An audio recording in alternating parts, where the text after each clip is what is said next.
Salam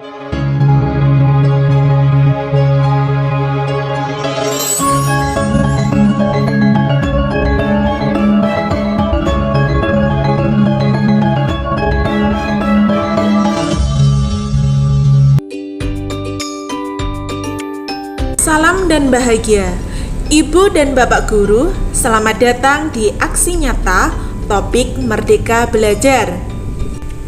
Topik ini terdiri dari 5 modul. Modul yang pertama, mengenali dan memahami diri sebagai pendidik.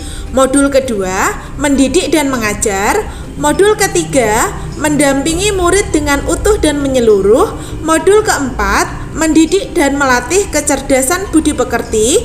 Dan modul kelima, pendidikan yang mengantarkan keselamatan dan kebahagiaan. Bapak Ibu, peran kita adalah sebagai pendidik atau guru. Salah satu langkah awal kita sebagai pendidik adalah bagaimana memaknai dan menghayati pribadi kita sebagai manusia yang merdeka untuk terus belajar. Kita harus terus semangat belajar agar bisa menghantarkan murid-murid untuk berdaya dan menjadi manusia merdeka. Manusia merdeka adalah manusia yang hidupnya bersandar pada kekuatan sendiri, baik lahir maupun batin, tidak tergantung pada orang lain.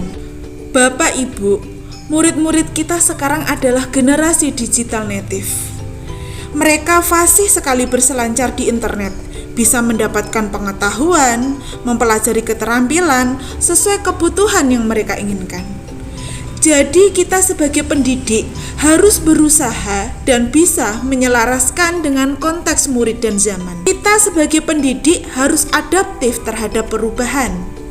Oleh karena itu, marilah kita menjadi pendidik yang inovatif, menularkan energi positif kepada murid-murid, dan membekalinya dengan kemampuan untuk terus belajar sepanjang hayat. Bapak Ibu, pengajaran merupakan salah satu bagian dari pendidikan. Mengajar merupakan salah satu bagian dari mendidik. Pengajaran adalah suatu cara menyampaikan ilmu atau manfaat bagi hidup anak-anak secara lahir maupun batin. Pendidikan adalah tempat menaburkan benih-benih kebudayaan yang hidup dalam masyarakat.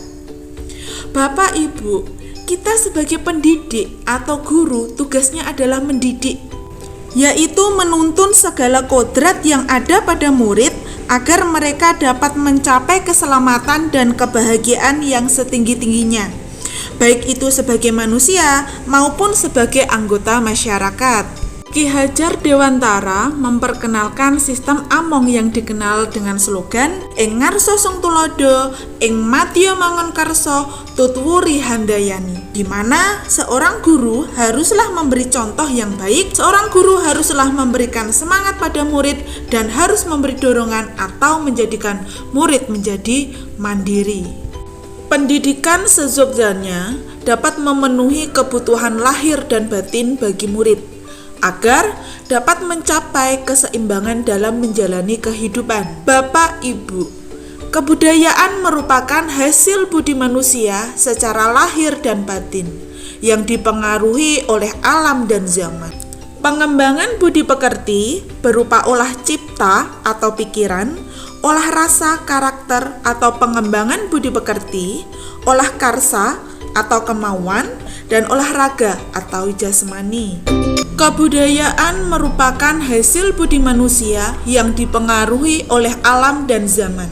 Kodrat alam berkaitan dengan sifat dan bentuk lingkungan di mana mereka berada. Kodrat zaman adalah bagian dasar pendidikan murid yang berhubungan dengan isi dan irama. Bapak Ibu, kita sebagai pendidik haruslah memiliki keterampilan abad ke-21, yaitu berupa berpikir kritis, kreatif, komunikasi, dan kolaborasi.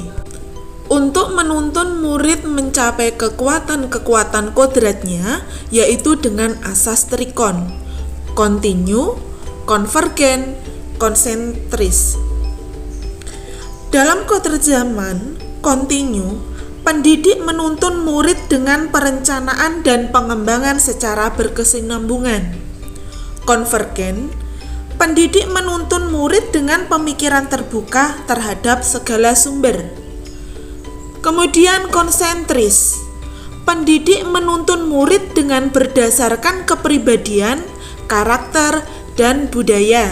Budi pekerti adalah hasil dari bersatunya gerak pikiran, perasaan, dan kehendak atau kemauan, sehingga menimbulkan suatu tenaga. Teori konvergensi didasarkan atas dua teori utama, yaitu teori tabula rasa dan teori negatif. Pada teori tabula rasa, ibaratnya kodrat anak itu diibaratkan dengan kertas kosong yang dapat diisi dan ditulis oleh pendidik dengan pengetahuan dan wawasan yang diinginkan pendidik. Kemudian dengan teori negatif, kodrat anak itu ibarat kertas yang sudah terisi penuh dengan berbagai macam coretan dan tulisan. Fungsi pendidikan adalah mengantarkan murid agar siap hidup dan memberikan kepercayaan kepada murid bahwa di masa depan mereka akan mampu mengisi zamannya demi mencapai keselamatan dan kebahagiaan. Kita harus menerapkan profil pelajar Pancasila pada diri peserta didik, yaitu beriman, bertakwa kepada Tuhan Yang Maha Esa dan berakhlak mulia, kebinekaan global, bergotong royong, mandiri, bernalar kritis, dan kreatif.